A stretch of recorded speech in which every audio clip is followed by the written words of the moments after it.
ಶ್ರೀ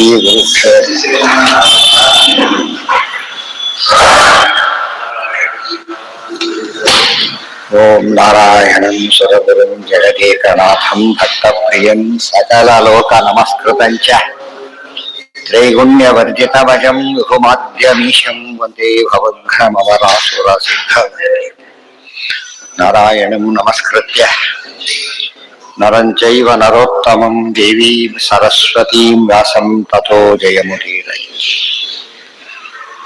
ತಮೇವ ಶಾಸ್ತ್ರಪ್ರಭವಂ ಪ್ರಣಮ್ಯ ಜಗದ್ಗುರುಣಾಂ ಗುರುಮಂಜಸೈವ ವಿಶೇಷತೋ ಮೇ ಪರಮಖ್ಯ ವಿದ್ಯಾದಾಂ ಕರೋಮ್ಯನ್ವಪಿ ಚಾಹದೇವ.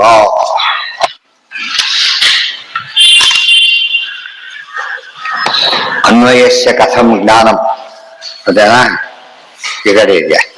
ಮಹಾಧರೇಣ ಶಿರಸಿ ವಿಶೇಷ ಕಾರ್ಯ ಏವತಿ. ಹಾ ಸರಿ ಸರಿ ಅಖಂಡವಾದಿನ ಅಲ್ಲೇ ಇದೆ. ಖಂಡಿತೇನ ಅನೈಶ್ವರ್ಯ ವಿರೋಧಿತ್ವಂ ಅಪಿ ಏವಂ ಕಿಂ ನಿವಾರ್ಯತೆ. ಅದೇ ರೀತಿ ಪರಮಾತ್ಮನನ್ನ ಅನೈಶ್ವರ್ಯ ವಿರೋಧಿ, ಐಶ್ವರ್ಯ ಅನೈಶ್ವರ್ಯ ಅಂದ್ರೆ ದೋಷ, ದೋಷ ದೂರತ್ವ ಅಂತ ಅರ್ಥ. ಅನೈಶ್ವರ್ಯ ವಿರೋಧಿತ್ವಮಪಿ ಏವಂ ಕಿಂ ನಿವಾರ್ಯತೆ. ಸೊ ಗುಣಪೂರ್ಣತ್ವವನ್ನು ಅಲಗಡೆಯಕ್ಕೆ ಬರೋದಿಲ್ಲ, ದೋಷ ದೂರತ್ವವನ್ನು ಅಲಗಡೆಯಕ್ಕೆ ಬರೋದಿಲ್ಲ. ಅಖಂಡ ಖಂಡನಾದೇವಂ ವಿಶೇಷೋ ಅಖಂಡವಾದಿನ. ಅಖಂಡ ಖಂಡನಾಥ್.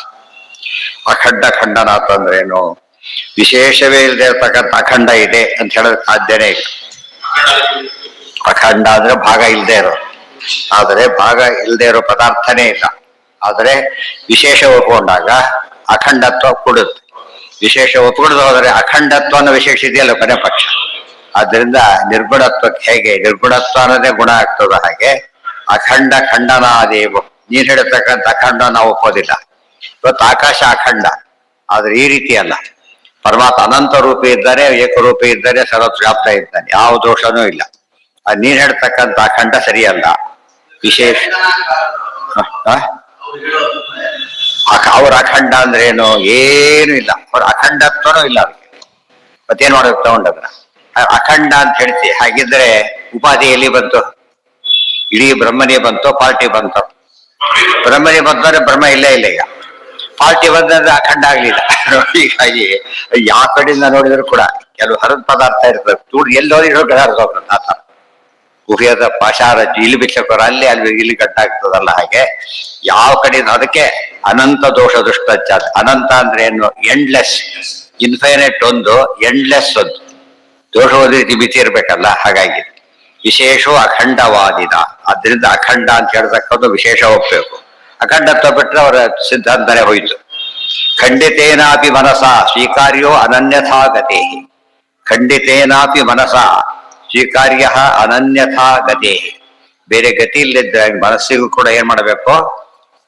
ಯಾವುದೇ ರೀತಿಯಲ್ಲೂ ಅಖಂಡತ್ವ ಒಪ್ಪಿದ್ರು ಈ ಭಾಗ ಒಪ್ಪಲೇಬೇಕು. ಅಖಂಡ ಖಂಡವಾದಿಭ್ಯಾಂ ಖಂಡಾಖಂಡೇನ ಚೈವತತ್. ಅಖಂಡ ಖಂಡವಾದಿಭ್ಯಾಂ. ಅಖಂಡ ಅದನ್ನೇ ಖಂಡ ಅಂತ ಕರೆದ್ರೆ ಅಖಂಡ ಖಂಡವಾದಿಗಳು ಅಂತ ಹೆಸರು. ಅಖಂಡ ಅಂತ ಹೇಳೋದು ಖಂಡ ಭಾಗ, ಒಂದು ಭಾಗ ಮಾತ್ರ ಬ್ರಹ್ಮ ಮುಟ್ಟುತ್ತೆ ಅಂತ ಹೇಳೋದು. ಖಂಡಾಖಂಡೇನ ಚೈವತತ್. ಒಬ್ಬ ಮಡಿಲಿದ್ದಾರೆ, ಅವ್ರು ಯಾವ ಭಾಗ ಮುಟ್ಟಿದ್ರು ಮೇಲ್ಗೆನೆ.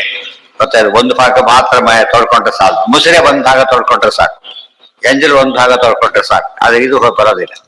ಅಲ್ಲಿ ಅಖಂಡ ಅಂತ ಹೇಳಿದಾಗ ಬ್ರಹ್ಮನಿಗೆ ಉಪಾದಿಯಿಂದ ಅಜ್ಞಾನ ಮತ್ತು ಇಡೀ ಬ್ರಹ್ಮನೇ ಹೋದ ಅಂತ ಅರ್ಥ. ಬಡಿ ಹೋಯ್ತಾರೆ ಪೂರ್ತಿ. ಮತ್ತೆ ಜೊತೆಗೆ ಏನಿಲ್ಲ, ಪಾರ್ಟ್ಸ್ ಬೇರೆ ಇಲ್ಲ ಜೊತೆಗೆ. ಇದಿಷ್ಟಿದ್ದೆ ಪಾರ್ಟ್ ಎಷ್ಟು ಅನಂತ ಪಾರ್ಟ್ ಇರ್ಬೇಕು ಬ್ರಹ್ಮನಿಗೆ. ಅದ್ರ ಬದಲು ದೇವರಿದ್ದಾರೆ ಅಂತ ಒಪ್ಕೊಂಡು ದೇವರು ಒಪ್ಕೊಂಡ್ರೆ ಸುಲಭ. ಏನ ಯಾವ್ದಕ್ಕೆ? ಯಾವ ಮುಸ್ರೆ? ಮುಸ್ರೆ ಎಲ್ಲ ಕಡೆ ತೊಳಿಬೇಕಾಗಿ ಕೈಯ ಮುಸ್ರೆ ತೊಳ್ಕೊಂಡ್ರೆ ಸಾಕು. ಮೈಲಿಗೆ ಆಗಲ್ಲ, ಮುಟ್ಬಿಡ್ತಾ ಹೇಳ್ಕೊಟ್ರೆ ಹೋಗೋದಿಲ್ಲ, ಇರೋದು ಕಟ್ಟ ಹೋಗೋದಿಲ್ಲ.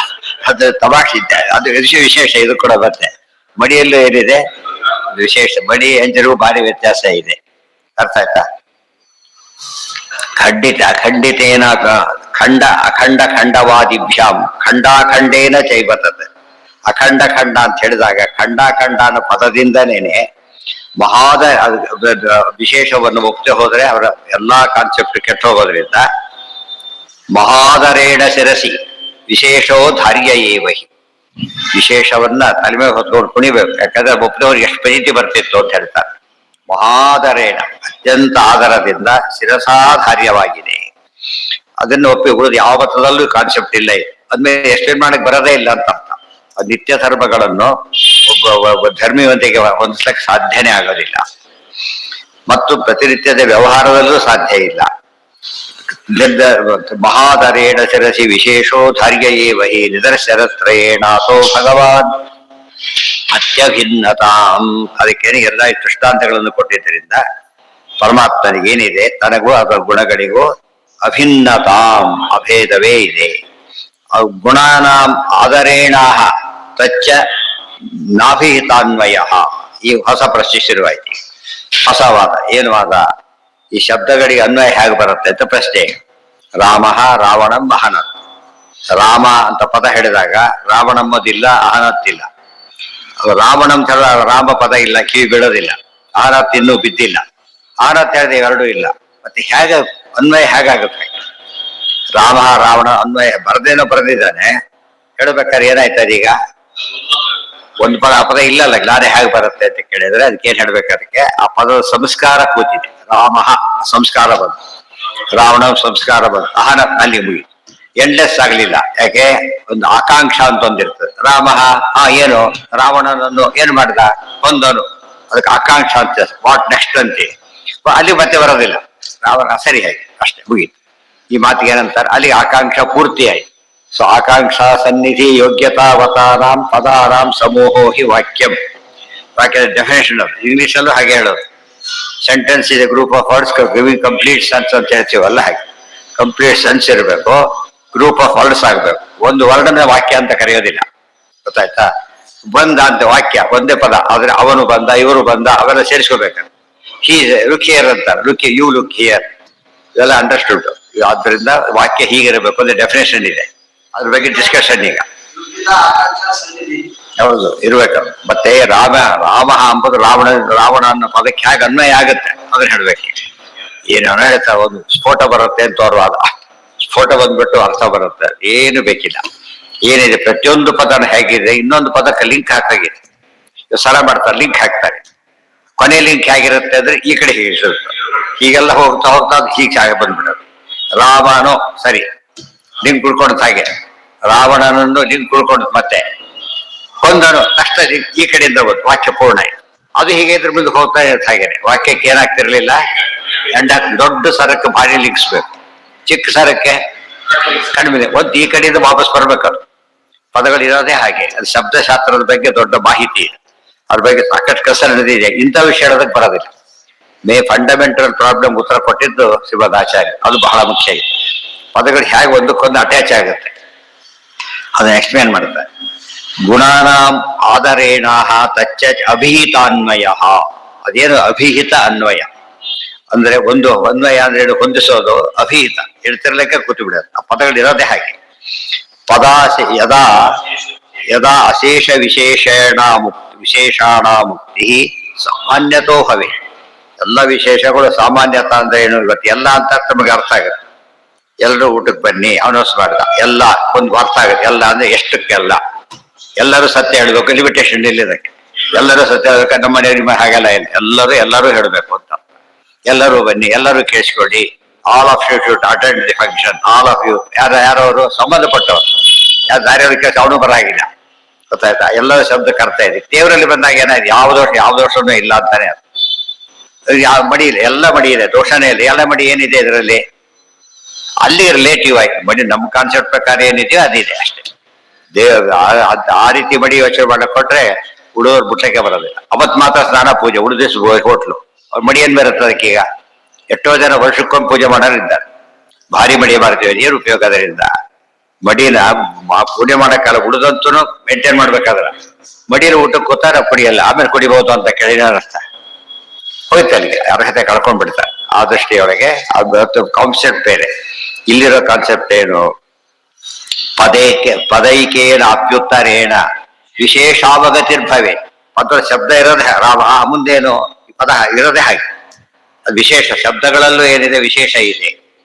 ಇಲ್ಲ ನಾಮಪದ, ಸರ್ವನಾಮ, ಕ್ರಿಯಾಪದ ಅಂತ ಕರಿತಿದ್ರ, ವಿಶೇಷಣ, ಆಮೇಲೆ ಅವ್ಯಯ, ಇವೆಲ್ಲ ಪದ ಯಾತಕ್ಕೆ ಬಂತು? ವಿಶೇಷ ಇರೋದ್ರಿಂದ ಬಂತು. ಇದು ಎಲ್ಲದನ್ನು ಒಂದೇ ರೀತಿ ಪದ ಅಂತ ಕರೆದ್ರೆ ಸಾಕಾಗ್ತದೆ. ಯಥೋ ಅಶೇಷ ವಿಶೇಷಾಣಾಂ ವಸ್ತುನ ಅಸ್ತೇವ ಚೇಕತ. ಈಗ ಅಶೇಷ ವಿಶೇಷಗಳಿಗೂ ಕೂಡ ವಸ್ತುಗಳೊಂದಿಗೆ ಒಂದು ಏಕತೆ ಇದೆ. ಶಬ್ದಗಳಲ್ಲಿ ಏಕತೆ ಬಂದಿದ್ದಕ್ಕೆ ಏನಾಯ್ತು ಅಲ್ಲಿಗೆ? ಆ ವಾಕ್ಯ ಅರ್ಥ ಆಗ್ಲಿಕ್ಕೆ ಶುರುವಾಯ್ತು. ಹೇಳ್ತಾ ದಶರಾ ಮಶರ ಅರ್ಥ ಆಗ್ಲಿಲ್ಲ. ಕಚಟ ತಪಾನಾಂ ಜಬಗಡ ತತ್ವಾತ್. ಏನ್ ಕಚಡ ತಪ ಜಬಗಡ ತತ್ವಾತ್ ಏನ್ ಅರ್ಥ ಇಲ್ಲ, ಅನ್ವಯ ಆಗದೇ ಇಲ್ಲ ಅದಕ್ಕೆಲ್ಲ. ಇದು ರಾಮನು ರಾವಣನನ್ನು ಕೊಂದನು, ಭೀಮನು ದುರ್ಯೋಧನನನ್ನು ಕೊಂದನು, ದುರ್ಯೋಧನನು ಭೀಮನಿಂದ ಕೊಳ್ಳಲ್ಪಟ್ಟನು. ಇವ್ರು ಹೇಳ್ಬೋದು ರಾವಣನು ಕೊಲ್ಲಲ್ಪಟ್ಟನು. ಪ್ಯಾಸಿವ್ ಕರೆಕ್ಟ್ ಆಗೋದೇ ಹಾಗೆ, ಶಬ್ದಗಳ ಸ್ವರೂಪ ಇರೋದೇ ಹಾಗೆ ಅಂತ ಹೇಳ್ತಾರೆ. ಅತಃ ಸಾಮಾನ್ಯತೋ ಜ್ಞಾತಃ ಪದಾಂತರ ಬಲಾತ್ ಪುನಃ ಭವೇದ್ ವಿಶೇಷತೋ ಜ್ಞಾತಃ ತೇನ ಸ್ಯಾದ್ ಅನ್ವಿತೋಕ್ತಿತ. ಇದಕ್ಕೆ ಎಂತ ಇದ್ದಿದ್ದು? ಅನ್ವಿತಾಭಿಧಾನವಾದ. ಅನ್ವಿತ ಅಭಿಧಾನ ಅಂತ ಹೇಳೋದು, ಅನ್ವಿತ ಅನ್ವಯ ಇರೋ ಹಾಗೆ ಹೇಳೋದು. ಅದನ್ನು ತಿಳಿಸ್ಕೊಡತಕ್ಕಂಥ ಶಬ್ದಶಾಸ್ತ್ರದ ಹಿರಿಮೆ. ಅತಃ ಸಾಮಾನ್ಯತೋ ಜ್ಞಾತಃ ಪದಾಂತರ ಬಲಾತ್ ಪುನಃ ರಾಮ. ಎಷ್ಟು ರೀತಿ ಶುರುವಾಯ್ತದೀಗ? ರಾಮ ಅಂದ್ರೆ ಬಂದನು ಅಂತ ಆಗ್ಬಹುದು, ರಾಮನು ಕೊಂದನು ಆಗ್ಬಹುದು, ರಾಮನು ಹೇಳಿದನು ಆಗ್ಬಹುದು. ಅಷ್ಟಕ್ಕೆ ಓಪನ್ ಆಗಿದೆ ಈಗ. ರಾವಣಂ ಅಂತಷ್ಟೇ ಏನಾಯ್ತು ಈಗ? ಅವೆಲ್ಲ ಹೊರಟೋಯ್ತು ಈಗ. ಒಂದಿದ್ದು ಏನೋ ಮಾಡಿದ, ಅಷ್ಟು ಏನೋ ಮಾಡಿದ ಅಷ್ಟೇ. ಕರೆದಾಗ್ಬೋದು, ಮಾತಾಡಿಸಿದಂತಾಗ್ಬೋದು, ಕೊಂದನು ಅಂದ್ರೆ ಎಷ್ಟು ಅದು ಏನಾಗತ್ತೆ ಈಗ? ರಾವಣ ಅಂತಷ್ಟು ಬರೋದು ಎಷ್ಟೋ ವಿಷಯ ಎಲ್ಲ ಕರೆಕ್ಟ್. ಒಂದಕ್ಕೆ ಲಿಮಿಟ್ ಆಯ್ತು. ರಾವಣನ್ ಅಂತ ಹೇಳಿದ ತಕ್ಷಣ ಒಂದಕ್ಕೆ ಲಿಮಿಟ್ ಆಯ್ತು. ಆದ್ರೆ ಏನು ಅಂತ ಬಸ್ಸಿವತ್ತಿ ರಾವಣನ್ ಬಿಟ್ಟು ಏನೇ ಮಾಡಿವೆ, ಅವನೇ ಇರ್ಬೇಕು ಎರಡನೇದಾಗಿ. ಅದಕ್ಕೆ ಏನ್ ಕೊಂದು ಅಲ್ಲಿ ಸರಿ ಹೋಯ್ತು. ಮಾತಾಡಿಸಿ ಸರಿದು ಸರಿನೇ, ಹೇಳಿದರು ಸರಿನೇ. ರಾಮ ರಾವಣಂ ಪ್ರತ್ಯಾಹ ಹೇಳಿದ್ರೆ ತಪ್ಪಲ್ಲ. ಮತ್ತು ಆ ರೀತಿ ಕರೆಕ್ಟ್ ಬೇರೆ ರೀತಿ ಕರೆಕ್ಟ್ ಆಗಾಗಿಲ್ಲ. ಇದು ಶಬ್ದಶಾಸ್ತ್ರದ ವಿಶೇಷತೆ. ಭವೇದ್ ವಿಶೇಷತೋ ಜ್ಞಾತಃ. ಆ ವಿಶೇಷ ಓ ಹೌದಾ, ರಾವಣನನ್ನ ಸರಿ ಏನ್ ಕೊಂದನ ಸರಿ, ಸರಿ ಮತ್ತೇನ್ ಮಾತಿಲ್ಲ. ಸರಿ ಅಂದ್ರೆ ಏನರ್ಥ? ಇದಕ್ಕೆ ಲಿಂಕ್ ಆಯ್ತು, ಅದಕ್ಕೆ ಅದು ಲಿಂಕ್ ಆಯ್ತು, ಓಕೆ ಓಕೆ ಅಂತ. ಯಾವಾಗ ಅದು ಲಿಂಕ್ ಕ್ಲೋಸ್ ಆಯ್ತು, ಆ ವಾಕ್ಯ ಮುಗೀತು. ಮುಂದೆ ಏನ್ ಮಾಡ್ಬೇಕು? ಆಮೇಲೆ ಏನಾಯ್ತು? ಆಮೇಲೆ ಕೇಳು, ಈ ವಾಕ್ಯ ಮುಗೀತು. ಬರೀ ರಾಮ ಅನ್ನ ಮುಗಿಲಿಲ್ಲ, ರಾವಣ ಮುಂದಾಗೂ ಮುಗಿಲಿಲ್ಲ, ಕೊಂದನು ಅಂತ ತಕ್ಷಣ ಮುಗಿದೋಯ್ತು. ಮುಂದೆ ಏನು ಅಂತ ಮುಂದಿನ ಪ್ರಶ್ನೆ ಬಂತು. ವಿಭೀಷಣ ಸಂಸ್ಕಾರ ಮಾಡಿಸಿದರು ಅದನ್ನ ಹೇಳುವುದು. ಅಲ್ಲೂ ಕೂಡ ಮತ್ತೆ ಇದೇ ರೀತಿ ಜಾಯಿನ್ ಆಗ ಎಷ್ಟು ಅಂದ್ರೆ ಶಬ್ದ ಮಾತಾಡೋದ್ರಾಗೆ ಏನು ಗೊತ್ತಿಲ್ಲದೆ ಹಾಗೆ ಮಾತಾಡ್ತೇವೆ ಎಂಬುದಕ್ಕೆ ಸಾಕ್ಷಿ ಇವೆಲ್ಲ. ಸ್ವಾರ್ಥಯೇವ ಅದ್ವಿತೋ ಯಸ್ಮಾತ್ ಕೇರತಿ ದ್ವಿಶೇಷತಃ. ಆದ್ರೆ ಪ್ರತಿಯೊಂದು ಪದಕ್ಕೂ ಕನೆಕ್ಟ್ ಆಗ್ಬೇಕಾದ್ರೆ ಇವ್ರದ್ದು ಹುಕ್ಕಿದೆ. ಅದು ಯಾವ್ದು ದೊಡ್ಡ ಸರಕ್ಕೆ ಮ್ಯಾಚ್ ಆಗಲ್ಲ, ಚಿಕ್ಕ ಸರಕ್ಕೆ ಮ್ಯಾಚ್ ಆಗೋದು. ಚಿಕ್ಕ ಸರ ದೊಡ್ಡದು ಚಿಕ್ಕ ದಿಕ್ಕಿಲ್ಲ. ಈ ತರ ಮ್ಯಾಚ್ ಆಗೋದ್ರಲ್ಲೂ ಕೂಡ ಏನಿದೆ, ಒಂದು ವ್ಯವಸ್ಥೆ ಇದೆ.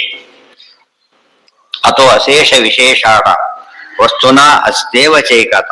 ಅದಾದ್ಮೇಲೆ ಭವೇದ್ ವಿಶೇಷತೋ ಜ್ಞಾತಃ ತೇನ ಸ್ಯಾದ್ ಅನ್ವಿತೋಕ್ತಿನ.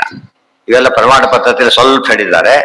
ಇಲ್ಲಿ ಅಲ್ಲಿ ಅಷ್ಟು ತಿಳ್ಕೊಳ್ಳೋ ಶಕ್ತಿ ಇರೋದಿಲ್ಲ. ಆಗ ಎಷ್ಟು ಬೇಕೋ ಹೀಗೆಲ್ಲ ಅದೆಲ್ಲ ಸರಿಯಾಗಿ ಅರ್ಥ ಆಗತ್ತೆ. ಪ್ರಮಾಣ ಪದ್ಧತಿ ಸರಿಯಾಗಿ ಅರ್ಥ ಆಗ ಎಷ್ಟು ದೂರ ಸರ್ಚ್ ಹೇಳಿದ್ರು ಕೂಡ ಇದೆಲ್ಲ ಓದಿನ ಮೇಲೆ ಅರ್ಥ ಆಗೋ ರೀತಿನೇ ಬೇರೆ. ಆ ರೀತಿ ಅಭ್ಯಾಸ ಮಾಡೋದು. ಸ್ವಾರ್ಥ ಏವ ಅನ್ವಿತೋ ಯಸ್ಮಾತ್ ಕೇನಚಿತ್ ವಿಶೇಷತಃ ಅನೇನೇತಿ ತದುಕ್ತೈವ ಜಾಯತೆ ಅನುಭವೇದಹಿ. ಈಗ ತಂದೆಯು ಮಗನನ್ನು ಕೆಲವು ಕೊಂದವನ ಹಾಗೆಲ್ಲ ಹೇಳಕ್ ಬರಲ್ಲ. ಯಾಕೆ ಹೊಂದೋದಿಲ್ಲ, ಅದು ಹೊಂದೋದಿಲ್ಲ. ಅರ್ಥ ಆಯ್ತಾ? ಯಾಕೆಂದ್ರೆ ಆ ಪದಕ್ಕೆ ಆ ಶಕ್ತಿ ಇಲ್ಲ, ಈ ಶಕ್ತಿ. ಅದಕ್ಕೆ ಶಕ್ತಿ ಅಂದ್ರೆ ಏನು?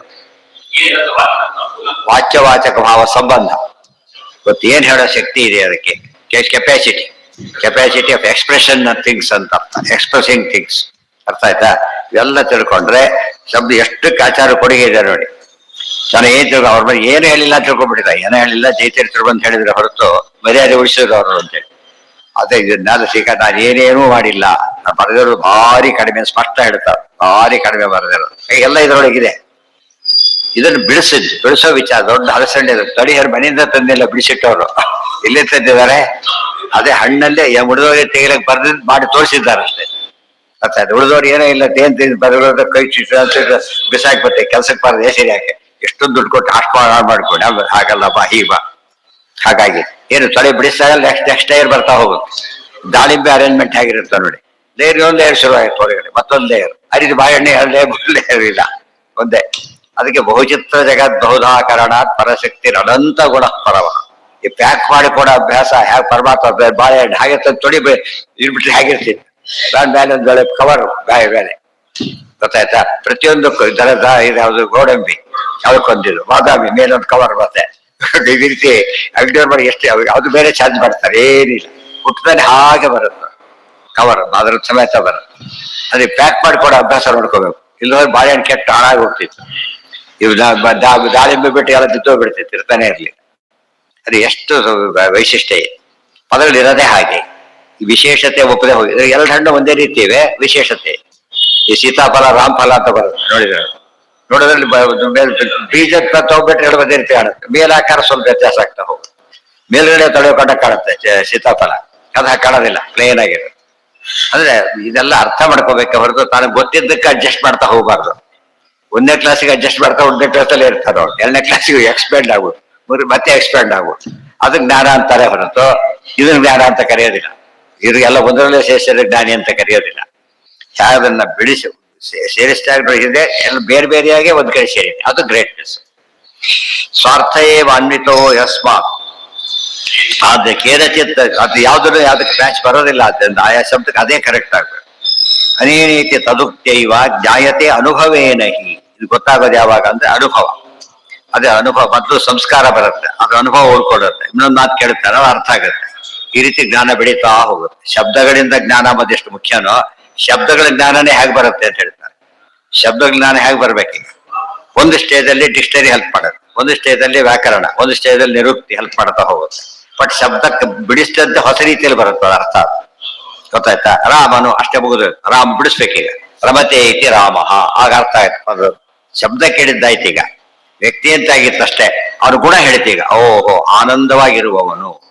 ನಾವೇನ್ ಬೇಡ ನಮ್ಮನ್ನು ಆನಂದ ಪಡಿಸುವವನು ರಮಯತೀತಿ ರಾಮ ಕೆಪಾಸಿಟಿ ಜಾಸ್ತಿ ಆಗ್ತಾ ಹೋಯ್ತು ನಿರುಕ್ತಿ ವ್ಯಾಕರಣ ಎಲ್ಲ ಬೇಕಾದಕ್ಕೆ ನಿರುಕ್ತಿ ವ್ಯಾಕರಣ ಅಷ್ಟು ಪದ ವ್ಯಾಕರಣದ ಹಿನ್ನೆಲೆ ನಿರುಕ್ತಿ ಹೊಸ ಅರ್ಥಕ್ಕೆ ನಿರುಕ್ತಿ ಬೇಕು ಹೊಸ ಅರ್ಥ ಮಾಡಕ್ ಬರೋದಿಲ್ಲ ಸ್ವಾರ್ಥಯೇವಾನ್ವಿತೋ ಯಸ್ಮಾತ್ ಕೇನಚಿತ್ ವಿಶೇಷತಃ ಅದೇ ರೀತಿ ತದುಕ್ತೈವ ಜ್ಞಾಯತೆ ಅನುಭವೇನ ಹಿ ಯದಿ ಅನನ್ವಿತಮೇವೈತತ್ ಪದಂ ಸ್ವಾರ್ಥಂ ವದೇತಿಹ ತಥಾ ಅನ್ಯಾನ್ಯಪಿ ಸರ್ವಾಣಿ ಕುರ್ಯಾದ್ ಅನ್ವಯಂ ಪುನಃ ಶಬ್ದಗಳ ಇಲ್ದ ಹೋಗಿದ್ರೆ ಅನ್ವಯ ಆಗ್ತಾನೆ ಇರ್ಲಿಲ್ಲ ಅದರಿಂದಾಗಿನೇ ಮಾತಿಗೆ ಅರ್ಥನೇ ಇರ್ತಿರ್ತೀವಿ ಡಿಕ್ಷನರಿಯಲ್ಲಿ ವಾಕ್ಯಗಳಿರೋದಿಲ್ಲ ಶಬ್ದಾರ್ಥ ಕೊಡ್ತಾನೆ ಅಷ್ಟೇ ಡಿಕ್ಷನರಿಯಲ್ಲಿ ಬೇರೆ ಕೆಲಸ ಇಲ್ಲ ಅದಕ್ಕೆ ವ್ಯಾಕರಣದಲ್ಲಿ ಶಬ್ದದ ಸ್ವರೂಪ ಹೇಳ್ತಾರೆ ಬೇರೆ ಕೆಲಸ ಇಲ್ಲ ನಿರ್ಮಿತ ಅರ್ಥಕ್ಕೆ ಲಿಂಕ್ ಮಾಡಕ್ ಶುರು ಮಾಡ್ತಾರೆ ಆ ಪರ್ಪಸ್ಸೇ ಬೇರೆ ಮತ್ತೆ ಬಯಸೋದು ಬೇರೆ ಹುರಿಯೋದು ಬೇರೆ ಕರಿಯೋದು ಬೇರೆ ಹೇಳೋದಿಲ್ಲ ಆ ತರ ಇವತ್ತು ಹುರಿಯೋ ಕೆಲಸ ಮಾಡೋದು ಕರಿದ್ ಬಿಟ್ರೆ ಅದು ಕೆಟ್ಟೋಯ್ತು ವ್ಯಾಪಾರೋ ನಹಿ ತಥಾ ಇದನ್ವಿತಮೇವೈತತ್ ಪದಂ ಸ್ವಾರ್ಥಂ ವದೇದಿಹ ತಥಾ ಅನ್ಯಾನ್ಯಪಿ ಸರ್ವಾಣಿ ಕುರ್ಯಾದ್ ಅನ್ವಯಂ ಪುನಃ ಇಲ್ದೆ ಹೋಗಿದ್ರು ಅನ್ವಯ ಮಾಡಕ್ಕೆ ಸಾಧ್ಯ ಇರ್ತಿರಲಿಲ್ಲ ವ್ಯಾಪಾರೋ ನಹಿ ಶಬ್ದಸ್ಯ ಪರಃ ಸ್ವಾರ್ಥ ಪ್ರಕಾಶನ ಸಮ ಪುಮಾನ್ ಅಪಿ ಏಕ ವಾರೋಕ್ತ್ಯ ಕೃತಕೃತ್ಯೋ ಯದಾ ಭವೇತ್ ವ್ಯಾಪಾರೋ ಹಿ ಶಬ್ದಸ್ಯ ಪರಃ ಸ್ವಾರ್ಥ ಪ್ರಕಾಶನ ಒಂದು ಶಬ್ದದ ವ್ಯಾಪಾರ ಏನಪ್ಪ ಅಂದ್ರೆ ಅರ್ಥ ತಿಳಿಸ್ಕೊಡೋದು ಡಿಕ್ಷನರಿ ಕೆಲಸ ಇದ್ದಾಗ ಮುಗಿತದ ಜೋಡಿಸ್ಕೊಡೋದಲ್ಲಿ ಇವ್ರ ಕೆಲಸ ಪ್ರಾವಿಡನ್ ತರ್ತಾರೆ ಅಡಿಗೆ ಅಲ್ಲ ಅದು ಪ್ರಾವಿಡನ್ ಏನಲ್ಲ ಅಡಿಗೆ ಅಲ್ಲ ಅರ್ಥ ಆಯ್ತಾ ಆಮೇಲೆ ಅಡಿಗೆ ಅವ್ರ ಕೆಲಸ ಏನದು ಹೇಗೆ ಸೇರಿಸ್ಕೋತ ಅವನಿಗೆ ಗೊತ್ತು ಇವನಿಗಿಲ್ಲ ಅದು ಅವ್ನು ಪ್ರಾವಿಡನ್ ಕೆಲಸ ಮುಗಿದೋಯ್ತು ಅಷ್ಟೇ ಇವನ ಕೆಲಸ ಇಷ್ಟು ಪ್ರತಿಯೊಂದು ಕೃಷಿಗಳ ಕೆಲಸ ಇದು ಯಾವುದು ಮಾಡೋರಲ್ಲ ಕೃಷಿಗೆ ಒಂದೇ ಇದರಲ್ಲಿ ಜೋಳ 20 ಬೆಳೀತಾನ ಕಬ್ಬು ಬೆಳೆಯಬೇಕಾದ್ರೆ ಕಡಲೆ ಬೆಳೆಯೋದೇ ಬೇರೆ ಅವನ ಕೆಲಸ ಮುಗಿತಾರೆ ಇವನು ಪ್ರಾವಿಡನ್ ನಲ್ಲಿ ತರ್ತಾರೆ ಅದು ಯಾವ ರೂಪಕ್ಕೆ ತಂದಿರ್ತಾನೆ ಪ್ರಾವಿಡನ್ ನಲ್ಲಿ ಅಡಿಗೆ ಮಾಡೋ ಹಂತಕ್ಕೆ ಬಂದಿರುತ್ತೆ ಗೊತ್ತಾಯ್ತು ಅದ ಮುಗೀತು ಆಮೇಲೆ ಅಡಿಗೆ ಮಾಡೋ ಪ್ರೋಸೆಸ್ ಬೇರೆ ಇದೆ ಅಡಿಗೆ ಮಾಡಿ ಬಡಿಸೋ ಪ್ರೋಸೆಸ್ ಬೇರೆ ಅವನ ಕೆಲಸ ಬೇರೆ ಬಡಿಸೋ ಕೆಲಸ ಅಡಿಗೆ ಮಾಡೋದಕ್ಕೆ ಅವನಿಗೆ ಗೊತ್ತಿಲ್ಲ ಹೇಗೆ ಬಡಿಸೋದು ಗೊತ್ತು ಅವನಿಗೆ ಉಂಡೋದ್ ಕೆಲಸ ಕೊಡಿಯೋದು ಅವ್ರು ಹೇಗೆ ತಿನ್ಬೇಕು ತಾವು ತಿಳ್ಕೊಳ್ಳೋದು ಅವ್ರು ಹೇಗೆ ಹೇಳ್ಬೇಕು ಅವ್ರು ಹೇಗೆ ತಿಳಿಬೇಕು ಇವರು ಅದು ಅರ್ಥ ಮಾಡಿಕೊಳ್ಳೋ ಕ್ರಮದಲ್ಲಿ ಯೋಚನೆ ಮಾಡೋದು ಯಥಾ ಅನ್ಯಾನ್ಯಪಿ ವ್ಯಾಪಾರೋ ಹಿ ಶಬ್ದಸ್ಯ ಪರಃ ಸ್ವಾರ್ಥ ಪ್ರಕಾರ ಡಿಕ್ಷನರಿ ಪರ್ಪಸ್ ಅಷ್ಟೇ ಸೆಂಟೆನ್ಸ್ ಇರೋದಿಲ್ಲ ಡಿಕ್ಷನರಿ ಬರೀ ಪದಗಳಷ್ಟೇ ಕೊಡೋದು ಗೊತ್ತಾಯ್ತಾ ಇನ್ನೇನು ಪದ ಅರ್ಥ ಎಷ್ಟಿದೆ ಅಷ್ಟು ಹೇಳ್ಬಿಡ್ತಾರೆ ನೀವು ಆರಿಸೋದು ನಿಮ್ ಕೆಲಸ ಈಗ ಯಾವ ಅರ್ಥ ತಗೊಳ್ಬೇಕು ಅಂತ ಹೇಳೋದು ಈಗ ಹರಿ ಶಬ್ದಕ್ಕೆ 10 ಅರ್ಥ ಇದೆ ಹರಿರೇವ ಪರಹ ವಿಷ್ಣು ಅಂತ ತಗೋಬೇಕಾಗ ಗೊತ್ತಾಯ್ತಾ ಹರಿಹಿ ವೇಗವಾನ್ ಕುದುರೆ ಅಂತ ಅರ್ಥ ಆಗ ಹೇಳಿತಾ ಅದಕ್ಕೆಲ್ಲ ಬೇರೆ ಶಾಸ್ತ್ರ ಈ ಶಾಸ್ತ್ರ ಅದೇ ಇಷ್ಟೇ ಹೇಳೋದು ಇಷ್ಟೇ ಕೆಲಸ ಉಳಿದೆಲ್ಲ ನಿಮ್ ಕೆಲಸ ಅಷ್ಟೇ ಪುವಾನಪ್ಯೇಕವಾರೋಪ್ಯ ಕೃತಕೃತ್ಯೋ ಯದಾ ಭವೆ. ಇಷ್ಟು ಹೇಳಿದ ಮೇಲೆ ಏನಾಯ್ತು, ಅವ್ರು ಹಾಗಲ್ಲ, ಒಂದು ಶಬ್ದ ಕೇಳಿ ಒಂದು ಅಕ್ಷರಕ್ಕೆ ಸ್ಫೋಟ, ಪದ ಸೇರಿ ಸ್ಫೋಟ ಆಗುತ್ತೆ, ಆ ಸ್ಫೋಟ ಎಲ್ಲ ಉಳ್ಕೊಡುತ್ತೆ, ಅವರ ಅರ್ಥ ಸ್ಫೋಟ ಆಗುತ್ತೆ. ಯಾಕೆ ಇಲ್ಲಿ ಕಲ್ಪನೆ ಮಾಡ್ಬೇಕು? ಶಬ್ದಕ್ಕೆ ಕೆಪಾಸಿಟಿ ಇದ್ದಾಗ ಕಲ್ಪನಾ ಗೌರವ ಯಾತಕ್ಕೆ ಅದಕ್ಕೆಲ್ಲ ಬೇಕಿಲ್ಲ. ಅನ್ವಯಸ್ಯ ಕಥಂ ಅಂದ್ರೆ ಎಲ್ಲದರಲ್ಲೂ ಡಿಫರೆನ್ಸ್ ಆಫ್ ಒಪಿನಿಯನ್ ಇದೆ. ಪ್ರತಿಯೊಂದರಲ್ಲೂ ಕೂಡ ಆಚಾರ ಸಿದ್ಧಾಂತಕ್ಕೂ ಪರಪರ ಬೇರೆ ದರ್ಶನಕ್ಕೂ ಕೂಡ ಎಲ್ಲೋ ಒಂದೆರಡು ವ್ಯತ್ಯಾಸಗಳಲ್ಲ, ಪ್ರತಿ ಸ್ಟೇಜಲ್ಲೂ ವ್ಯತ್ಯಾಸ ಇದೆ. ಆಗಿದೆ, ಹೊಸ ರೀತಿಯಲ್ಲಿ ಹೇಳ್ತಾರೆ, ಈ ರೀತಿ ಹೇಳ್ತಾ ಇಲ್ಲ. ಅಲ್ಲಿ ವಿಷಯ ಹೇಳೋ ರೀತಿ ಬೇರೆ, ಅಲ್ಲಿ ಪ್ರಶ್ನೆನೇ ಬೇರೆ, ಅಲ್ಲಿ ಉತ್ತರ ಕೊಟ್ಟ ರೀತಿ ಬೇರೆ, ಇಲ್ಲಿ ಪ್ರಶ್ನೆ ಬೇರೆ. ಎಲ್ಲ ಸೇರಿಸೋ ಕೊಟ್ಟಿಗೆನೆ ಅವಾಗ ಫುಲ್ ಬುಕ್ ಆಗ ಆ ಕೆಲಸ ಕೊಟ್ಟಿದ್ದಾರೆ, ಆ ಕೆಲಸ ಮಾಡಕ್ ಹೋಗೋದೇ ಇಲ್ಲ, ಅದು ಅಲ್ಲೇ ಇದಿಲ್ಲ, ಅದು ಓದಿಲ್ಲ ಇದಿಲ್ಲ, ಮುಗಿದೋದ್ ಕೃಷ್ಣ ಅಂತ. ವಿಶ್ವ ಸರ್ವೋತ್ತವತ್ತನೇ ಡಿಫರೆಂಟ್ ಆಂಗಲ್ ಹೇಳ್ತಾ ಹೋಗ್ತಾರೆ. ಒಂದೇ ರೀತಿ ಹೇಳೋದಲ್ಲಿ ಹೇಳ್ಬೇಕಾದ್ರೆ ನೋಡೋದಕ್ಕೆ ಅದೇ ಕಂಡ ಕಾಣುತ್ತೆ. ಹೇಳಿ ಜಾಂಗೀರು ಜಿಲೇಬಿ ಒಂದೇ ರೀತಿ ಕಂಡು ಬೇಡ ಅಂದ್ಬಿಡ್ತಾನೆ, ಮುಂದೆ ಹೋದ್ಮೇಲೆ ಬೇರೆ ಇವ್ನು ಹೇಳ್ತಾರೆ ಹೋಯ್ತಾ ಇಲ್ಲೇ ಅವ್ರು ಹೊಲ್ಟ ಕೆಲಸ ಬರೋದೇ ಇಲ್ಲ, ಫಾಸ್ಟ್ ಆಗಿ ಹೋಗ್ಬಿಡ್ತಾರೆ. ಹಾಗೆ ಮಾಡ್ಕೋಗ. ಅನ್ವಯಶ್ಚ ಕಥಂ ಜ್ಞಾನಂ ಶಬ್ದಾರ್ಥತ್ವಂ ಯದಾ ಅಸ್ಯ ನ ಯದೈವ ಅನನ್ವಿತಾರ್ಥಸ್ಯ ವಚನಂ ತೈಹಿ ಪದೈರ್ಭವೇ. ಅನ್ವಯಶ್ಚ ಕಥಂ ಜ್ಞಾನಂ, ಈ ಬಂದಿರೋ ವಿಷಯ ಏನು, ಆಚಾರ್ಯ ಹೇಳ್ತಿರೋ ವಿಷಯಗಳಷ್ಟು. ಒಂದೇ ವಿಷಯದ ಹೇಗೆ ಡೀಲ್ ಮಾಡಬಹುದು ಎಲ್ಲಾ ಆಸ್ಪೆಕ್ಟ್ ಅಲ್ಲೂ ತೋರಿಸ್ಕೊಡ್ತಾರೆ. ಎಲ್ಲದನ್ನು ಸೇಸ್ ಮಾಡೋದು ಬೇರೆ, ಒಂದನ್ನೇ ಹೇಗೆ ಡೀಲ್ ಮಾಡಬೇಕು. ಆ ಪ್ರಕರಣ ಮಾಯಾ ಮಾತ್ರ ಬಂತು, ಆ ಮಾಯಾ ಶಬ್ದ ಸ್ವಪ್ನದ ಬಗ್ಗೆ ಹೇಗೆ ವಿವೇಚನೆ ಮಾಡಬೇಕು, ಎಲ್ಲಾ ರೀತಿ ಆರ್ಗ್ಯುಮೆಂಟ್ಸ್ ಕೊಟ್ಟು ಅದನ್ನ ಹೇಳ್ತಾರೆ. ಅದನ್ನ ಹೇಗೆ ತೋರಿಸ್ತಾರೆ, ಎಲ್ಲ ಯಾವುದೇ ಪ್ರಸಂಗ ಹೋದ್ರೆ ಹೀಗೆ ಡೀಲ್ ಮಾಡಿ ಅಂತ ಅರ್ಥ ಅದಕ್ಕೆ, ಗೊತ್ತಾಯ್ತಾ? ಅದು ಸುಮ್ಮನೆ ಅಲ್ಲಿ ಹೋದ್ರೆ ಅಲ್ಲೇ, ಇಲ್ಲೋದ್ರೆ ಇಲ್ಲೇ ಅಂತ ಹೇಳಿದ್ರೆ ಅರ್ಥ ಇಲ್ಲ. ಅದಕ್ಕೆ ಅದೆಲ್ಲ ಮನನ ಮಾಡಬೇಕು. ಇದು ಯಾಕೆ ಹೇಳಿದ್ರು, ಇದಾಗಿ ಮನನ ಮಾಡ್ತಾ ಹೋದಂತೆ ಜ್ಞಾನ ಒಳ್ಳೆ ವೃದ್ಧಿ ಆಗುತ್ತೆ. ಇವತ್ತು ಮನನದ ಕಾನ್ಸೆಪ್ಟ್ ಭಾರಿ ಕಡಿಮೆ ಇರೋದು. ಮನನ ಅಂದ್ರೆ ಏನು, ಹೇಳಿದ್ದನ್ನು ಒಪ್ಪಿಸ್ಬಿಟ್ರೆ ಮನನ. ಒಂದು ಸ್ಟೇಜ್ ಮನನ ಅಷ್ಟೇ, ಅದು ಟೋಟಲ್ ಅಲ್ಲ. ಟೋಟಲ್ ಮನನ ಅಂದ್ರೆ ಏನು, total conviction, all round conviction ಬಂದ್ರೆ ಕಂಪ್ಲೀಟ್ ಮನನ ಆಗಿದೆ ಅಂತ. ಯಾರೇ ಕೇಳಿದ್ರು ಅದಕ್ಕೆ ಉತ್ತರ ಕೊಡಾಗಿರ್ಬೇಕು. ಜ್ಞಾನಂ ಶಬ್ದಾರ್ಥತ್ವಂ ಯದಾ ಅಸ್ಯನ ಯದೈವ ಅನನ್ವಿತಾರ್ಥಸ್ಯ ವಚನಂ ತೈಹಿ ಪದೈರ್ಭವೇತ್. ಯಾವಾಗ ಅನನ್ವಿತವಾದ ಪದಗಳನ್ನು ಹಾಕಿದಾಗ ರಾಮನು, ಕೃಷ್ಣನನ್ನು, ಗೋವಿಂದನನ್ನು, ನಾರಾಯಣನನ್ನು, ಬಂದನು, ಹೋದನು, ಹಿಂದೆ ಯಾರಿಗೋದ್ರು ಗೊತ್ತೇ ಇಲ್ಲ. ಮಾತಾಡಿದನು, ಹೇಳಿದನು, ಕೇಳಿದನು, ನೋಡಿದನು, ಎಷ್ಟು ಹಾಕಿದ್ರು ಕೂಡ ಅದು ವಾಕ್ಯ ಆಗ್ಲಿಲ್ಲ. ಮಾಡಿದನು, ನೋಡಿದ, ಕೇಳಿ, ಎಷ್ಟು ಕ್ರಿಯಾಪದ ಹಾಕಿದ್ರು ಅದು ಹಾಗೆ ಉಳ್ಕೊಬಿಡುತ್ತೆ. ಒಂದು ಇದು ಹಾಕಿದ್ರೆ ಸಾಕು ಕರ್ತೃಪದ. ರಾಮನು ನೋಡಿದ್ರು ಸಾಕು ಅಷ್ಟೇ. ಏನನ್ನು ನೋಡಿ ಒಂದು ಹೇಳಿದ್ರೆ ಸಾಕು, ಸಾವಿರ ಹೇಳ್ಬೇಕಾಗಿಲ್ಲ. ಇದು ಶಬ್ದಶಾಸ್ತ್ರದ ದೊಡ್ಡ ವಿಶೇಷಾಂಶ ಇದೆ. ಅನನ್ವಿತ ಶಬ್ದಾರ್ಥೋ ನ ಯದರ್ಥೋ ಹಿ ಸೋ ಅನ್ವಯ ನಿರಾಕಾಂಕ್ಷ ಪದಾನ್ನೇವ ವಾಕ್ಯಮೆತ್ಯುಚ್ಯತೆ ಬುಧೈ. ಅದಕ್ಕೆ ಅನ್ವಿತ ಆಗಬೇಕು ಶಬ್ದಾರ್ಥ. ಆಮೇಲೆ ನಿರಾಕಾಂಕ್ಷ. ನಿರಾಕಾಂಕ್ಷ ಅಂದ್ರೆ ಏನು, ಮೊದಲು ಆಕಾಂಕ್ಷೆ ಇರಬೇಕು. ಅವರು ಬಂದ್ರು, ಅವರು ಏನು ಅಂತ ಕೇಳಿದ್ರು, ಅವರು ಅಂತ ಬಂದ್ರು, ಸರಿ, ಬರೋದಿಲ್ಲಂತೆ, ಅವನು ಬರೋದಿಲ್ಲಂತೆ, ಇನ್ನೇನ್ ಪ್ರೋಗ್ರಾಮ್ ಆಗ್ಬೇಕು, ಬರೋದಿಲ್ಲಂತೆ. ಬಂದ್ರು ಅನ್ನೋ ಪದದ ಎಫೆಕ್ಟ್ ಆಗಿದೆ, ಬರೋದಿಲ್ಲ ಪದದ ಎಫೆಕ್ಟ್ ಇರುತ್ತೆ. ಅರ್ಥಾತ್ ಎರಡು ಶಬ್ದಗಳು ಆ ಪ್ರಸಂಗಕ್ಕೆ ಏನ್ ಅರ್ಥ ಕೊಡುತ್ತದೋ ಅಂದ್ಬಿಡ್ತಾರ. ಅದಕ್ಕೆ ಯಾವುದೋ ಶಬ್ದದಿಂದ ಯಾವುದೋ ಅನ್ವಯ ಮಾಡಕ್ಕೆ ಬರೋದಿಲ್ಲ. ಅದೇ ಯಾವ್ದಕ್ಕೆ ಒಂದಕ್ಕೊಂದು ಮ್ಯಾಚ್ ಹಾಕ್ಬೇಕಾದ್ರೆ ಹೇಳ್ಬೇಕೀಗ. ಉಪ್ಪಿನಕಾಯಿ ಹಾಕಿ ಒಂದು ಬೆಲ್ಲನೂ ಹಾಕಿಬಿಟ್ರೆ, ಸ್ಟಡಿವಿ ಹಾಕಿಬಿಟ್ರೆ ಎಲ್ಲ ಇದೆ, ವೇಸ್ಟ್ ಮಾಡಬಾರ್ದು ಅಂತ ಹಾಕಿಬಿಟ್ಟ. ಎಲ್ಲ ವೇಸ್ಟ್ ಮಾಡಬಾರಲ್ಲ, ಆಕ್ಚುಲಿ ವೇಸ್ಟ್ ಮಾಡ್ತಾರೆ ಈಗ, ಎಲ್ಲದೂ ವೇಸ್ಟ್ ಮಾಡ್ಬಿಡ್ತು. ಅದೊಂದು ವೇಸ್ಟ್ ಆಗ್ತಿತ್ತು, ಎಲ್ಲ ವೇಸ್ಟ್ ಆಯ್ತು. ಹಾಗೆ ಮಾಡಬಾರ್ದು. ಯತ್ತದರ್ಥಾಭಿಧಾನೇನ ನಿರಾಕಾಂಕ್ಷತಾ ವಾಕ್ಯ ಮುಗಿಯೋದು ಯಾವಾಗ ಅಂತ ಕೇಳಿದ್ರೆ, ವಾಕ್ಯ ಫುಲ್ ಕಂಪ್ಲೀಟ್ ಸೆನ್ಸ್. ಅದಕ್ಕೆ sentence is that group of words giving complete sense. Complete sense ಅವ್ರು ಬಂದು ವಾಕ್ಯ ಮುಗಿದಷ್ಟೇನೆ, ಗುಡ್ ಅಂತ ಕೆಲಸ ಆಗೋಯ್ತು. ಇನ್ನೇ ಹೆಚ್ಚು ಬಂದ್ರು ಅಷ್ಟೇ. ಮೊಬೈಲ್ ಮಾತಾಡಬಾರ್ದು. ಮೊಬೈಲ್ ಬರೀ ಹರಟೆ ಇರುತ್ತೆ. ಇದು ಟೆಲಿಗ್ರಾಮ್ ಹರಟೆ ಇರ್ತಿದ್ರು, ಏನಿರ್ತಿತ್ತು, ಅವ್ರು ಕಂಪ್ನಿ ರೀಚ್ಡ್ ಅಷ್ಟೇ, ರೀಚ್ಡ್ ಸೇಫ್ಲಿ ಇಷ್ಟೇ. ಅದೆಲ್ಲ ಹೇಳ್ಬೇಕಾಗಿಲ್ಲ. ಕೈಗೆ ಇದು ಬೋಲಲ್ಲಿ ಅಡ್ಡೆ ಹೊಡೆದಿದ್ದು. ಅದಕ್ಕೆ ಟೆಲಿಗ್ರಾಮ್ ಕಾನ್ಸೆಪ್ಟ್ ಭಾರಿ ಚೆನ್ನಾಗಿತ್ತು, ಗೊತ್ತಾಯ್ತಾ? ಬ್ಯೂಟಿಫುಲ್. ಮಿನಿಮಮ್ ವರ್ಡ್ಸ್, ಒಂದು ವರ್ಡಿಗೆ ಫಿನಿಶ್ ಚಾರ್ಜ್. ಮತ್ತೆ ಒಂದು ವರ್ಡಿಗೆ ಚಾರ್ಜ್. ಅದಕ್ಕೆ ಏನ್ ಮಾಡ್ತಿದ್ರು, ಅವ್ರಿಗೆ ಅರ್ಥ ಆಗಿತ್ತು, ಇವ್ರಿಗೆ ಅರ್ಥ ಆಗಿತ್ತು. ಮೊಬೈಲ್ ಅಲ್ಲಿ ಆ ರೀತಿ ಉಪಯೋಗಿಸ್ಬಿಟ್ರೆ ಮೊಬೈಲ್ ವಂಡರ್ ಇದ್ದಾಗಲೇ ರೀಚ್ ಆಯ್ತು, ಮುಗಿತ. ಏನಾಯ್ತು ಗೊತ್ತಾ ದಾರಿಯಲ್ಲಿ ಅಂತ ಏನ್ ಮಾಡ್ತಾರೆ ಈಗ, ರೀಚ್ ಅಷ್ಟ ಆಗ್ತದೆ. ಉಳಿದೆಲ್ಲ ಬನ್ನಿ ಕಂಡಾಗ ಮೀಟ್ ಆಗಲ್ಲ, ಹೇಳ ಪ್ರಸಕ್ತಿನೇ ಇಲ್ಲ. ಅವೆಲ್ಲ ಕೂಡ ಚೀಲ ಒಯ್ದೆ, ಚೀಲ ಓಪನ್ ಮಾಡಿದೆ, ಅದ್ರಲ್ಲಿ ಹಾಕಿದ, ಯಾರು ಹೇಳ್ಬೇಕಾದ್ರೆ ಚೀಲದಲ್ಲಿ ಹಾಕ್ಸ್ಕೊಂಡು ಬಂದೆ ಸಾಕಾಗುತ್ತೆ. ಈಗೆಲ್ಲ ಅನೇಕರು ಪದಗಳನ್ನು ವೇಸ್ಟ್ ಮಾಡ್ತಾರೆ. ಆಚಾರ್ಯ ಎಷ್ಟು ಕಡಿಮೆ ಬರೀತಾರೆ ಅಂದ್ರೆ, ಅದು ಎಕಾನಮಿ ಇರಬೇಕು, ಅದ್ರ ಫುಲ್ ಮೀನಿಂಗ್ ಇರಬೇಕು. ಎಲ್ಲೆಲ್ಲೂ ಎಕಾನಮಿ ಮಾಡೋದಲ್ಲ, ಶಬ್ದಾರ್ಥ ಅದು ಭಾರಿ ದೊಡ್ಡದು. 2 ಅಕ್ಷರ ಹೇಳೋ ಶಬ್ದಕ್ಕೆ 3 ಅಕ್ಷರ ಉಪಯೋಗಿಸ್ಬಾರ್ದು, ಗೊತ್ತಾಯ್ತಾ? 3 ಹೇಳಿದ್ರೆ 4 ಉಪಯೋಗಿಸ್ಬಾರ್ದು. ಸೂತ್ರ ಅಂದ್ರೆ ಹಾಗೆ ಬಂದೈತಿ. ದೊಡ್ಡ ಸೂತ್ರ ಇದೆ, ಅಷ್ಟು ಮಿನಿಮಮ್ ಬೇಡಲೇಬೇಕು ಅಂತ ಅರ್ಥ ಆಯ್ತಾ? ಇದು ಯೋಚನೆ ಮಾಡಿ. ಚಟ್ನಿ ಈಗ ಯಾರು ಬಡಿಸೋ, ಈಗ ಬಡಿಸಲ್ಲ ಯಾರು ಕೂಡ, ಈಗ ಬಡಿಸೋದಿಲ್ಲ, ಗೊತ್ತಾಯ್ತಾ? ಹೀಗಾಗ್ತದೆ. ಅನ್ನ ಈಗ ಬಡಿಸಿದ್ರು ಗೋಧಿ ಚಟ್ನಿ ಹಾಕಿದ್ರು ಅನ್ನನ ರೀತಿನೇ ಬೇರೆ.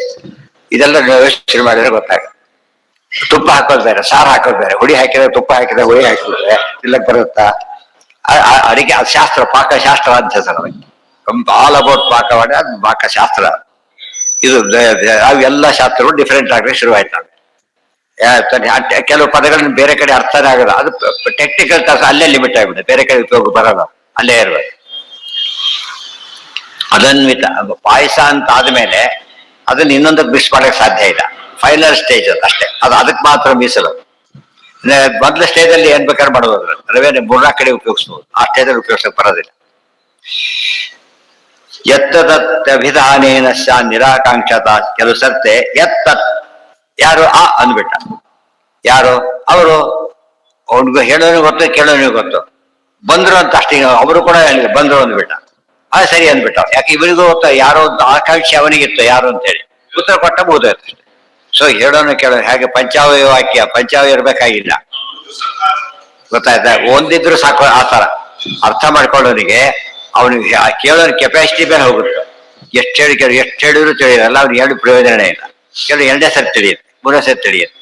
ಆ ರೀತಿಯಲ್ಲಿ ಯೋಚನೆ ಮಾಡಿದ್ರೆ ಕ್ಲಾಸಸ್ ಬೇರೆ ಆಗುತ್ತಾವ, ಸ್ಟ್ಯಾಂಡರ್ಡ್ ಬೇರೆ ಆಗ್ತಾವ.